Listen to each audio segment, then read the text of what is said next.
Yo, what up, guys? Welcome back to the channel. Today, let's talk about Avatar, the way of the water.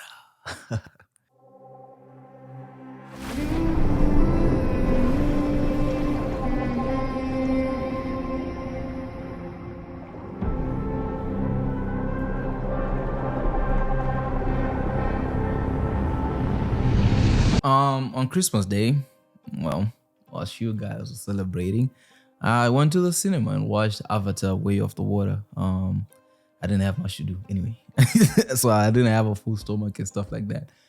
The experience for me was amazing. You know, if you're watching it, I watched it in 4D with a whole shebang. It was Christmas, so I just decided to pay an extra amount of money for the experience. And what an experience, man. It's 3 hours long of your life. Like that you're sitting in there and you're just going through this experience. You're just going like, wow, I can't believe that there are people that get to make this as a way of making a living. Like there are people who get to sit down and come up with such ideas and just make beautiful content for us to enjoy and for me to enjoy on Christmas, because I wasn't with my family. So I'm not saying this for you to feel sad for me, but I'm just saying this because yeah, that's what happened. The first thing is first, my thoughts, I wrote them down. The first thing is, you can have all the technology in the world, but if you don't have a great story, then it's all for nothing. When it comes to high budget films, we are often disappointed with the movie because the story fails to live up to the hype, but the CGI does. Cue Game of Thrones final season, or Black Widow or Thor. You know, like Game of Thrones, I was really disappointed in the final season. There was a lot of build up to it. We all wanted to see something spectacular. It felt as if like the guys, all they had to do was execute. Everything else was set up, and we were all super disappointed. Then there's a movie like Avatar, which not only is a high budget film with an estimate of a $400 million budget that took them almost 13 years to make, which was not a secret to anyone. So for me and many other people, we had high expectations of this movie. With the first Avatar, it was something I did not have any expectation of. Back then, the talk was of watching a movie with blue people, and how the CGI and the CGI in that film was ridiculous, because this was the first time experiencing it in 2009. And trying to remember 2009 in 2023 feels like a whole millennia ago. It feels like you're speaking about the 1990s when you're speaking about 2009, you know.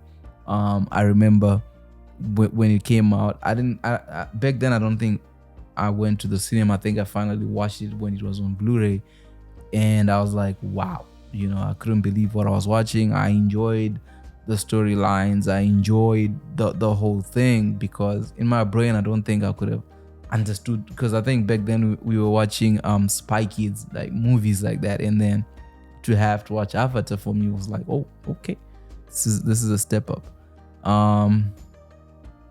Avatar: Way of the Water not only blew my mind out of the sea, it made me want to go back and watch it again and experience in all the modes that my local theater can provide. Most of the film, you're immersed in water, and it just, you know, you just feel like you're surrounded by sea creatures in the theater. You forget this and think the environment you're in is CGI does exist, because like the way they set it up, the sound, the sound design, the whole shebang that just comes with it, it feels like you've escaped reality for a moment and you're in this world. And for me, one of the terrible experiences I had was the people behind me kept on making noise because they didn't enjoy it. I don't know for what reason, or they didn't understand it, or they were not just patient enough. You know, it's a 3-hour movie, so they kept making noise, and that would be like, yo, man, just shut up. But at certain points of the movie, like you just get entrenched into it and you're like, wow. You know, I remember one of the things for me was I often had to remind myself, like when I was watching Avatar, that those are not real. Like those are not real human beings. You know, like when Zoe Saldana will be on screen, like I had to remind myself, yo, that's Zoe Saldana, not a different type of people. That the entire thing is computer graphics, but somehow it felt so real. The storyline of the movie: a father trying to protect his family, a mother who thwart any threat against her family, a family full of teenagers trying to find their identity in the world, then the human greed that's plagued Earth. Like, you know, a lot of these greedy people have destroyed the planet that we live in. Is a story that, you know, we've been watching over and over in different movies told in a different sense. the desire of humans to self-preserve, and ultimately the most beautiful tale of the way of the water. For me, I'm someone who grew up on a landlocked country, so my relationship with the sea is quite different. Most of my knowledge comes from reading books and watching TV. Um, that's where a lot of my experiences. So I've never, I'm not a fan of going to the beach, because I didn't grow up with it, but also like I just don't have that type of relationship with water. But if you know about me and you know about my history, is like I come from Zimbabwe. I'm a Zimbabwean, and in Africa, what we had before we had these colonial names was we came from tribes. So the tribe that I come from is a water tribe. My ancestors literally is like my totem is the sea. So I grew up hearing a lot of stories about the seas, about the water, and how water affects the relationship between humans and water. To this day, I don't even eat seafood because it's like I'll be eating my brothers and sisters, man. Come on. So it's so when I saw the concept of the spirit sisters and how the water tribes connected to their spirit animals with those sisters, with the wells, it gave me that nostalgic feeling of the stories that I grew up being told and how we related to the water.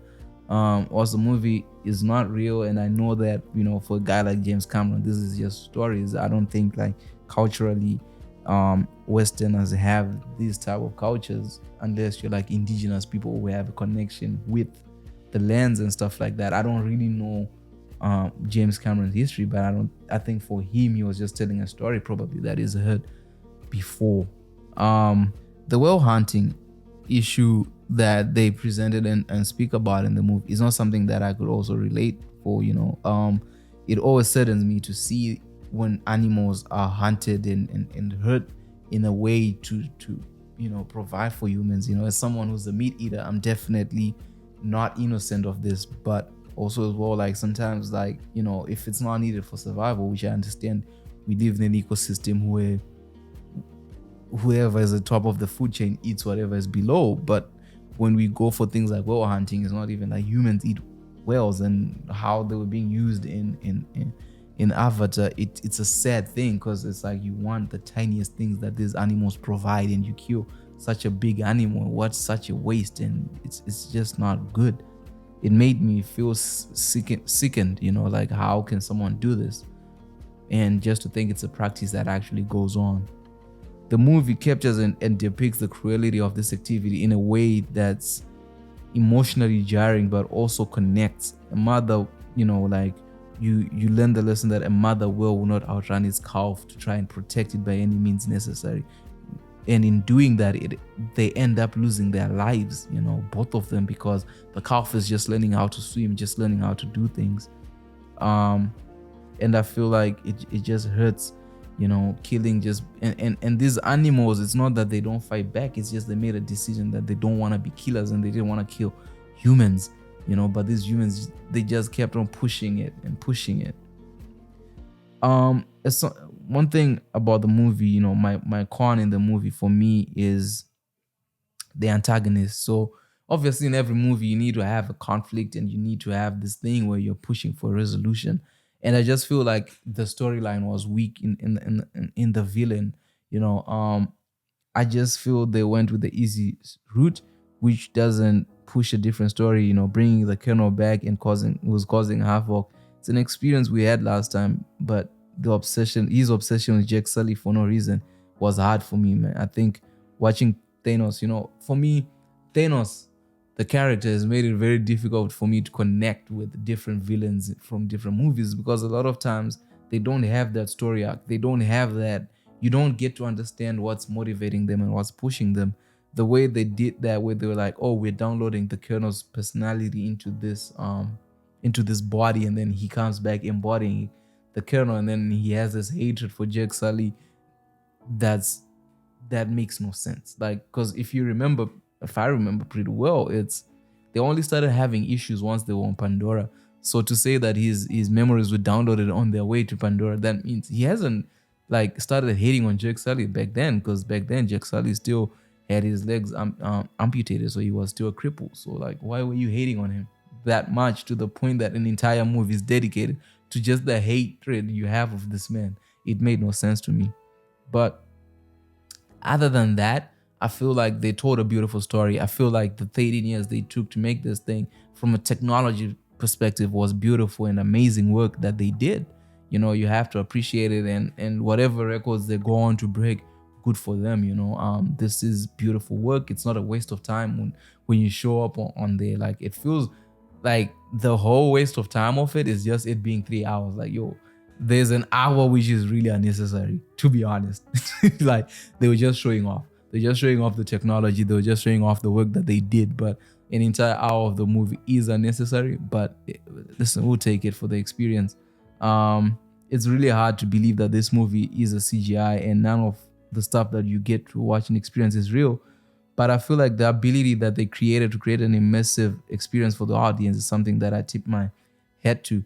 If you have time, money, and ability to go experience this movie on the big screen, I encourage you to go do so, as the film offers an escape from reality into Pandora. So yeah, definitely. If you have money, if you have time, if you have 3 hours that you'd like to spend just enjoying something beautiful, I'll say go watch Avatar: The Way of the Water and be part of it. It's hyped up. People are like, oh, it'll be disappointing, but I think the main thing that you go and watch it for is just that experience of having something different. you know as someone who watched Wakanda Forever soon after I watched Avatar, I'm telling you, go enjoy the show for what it is, as an art piece. I don't think it's something that you watch to say, I need to be entertained. It's something that you watch to say, wow, what an amazing piece of work, what an amazing piece of art that these guys were able to create. With that said, this is my review of it. I definitely recommend you go watch it, go experience it. Let me know in the comment section if you watched it, what you thought of it. Yeah, but I'll definitely be seeing you guys in the next one. Subscribe to the channel, leave us a comment, leave a like. See you tomorrow.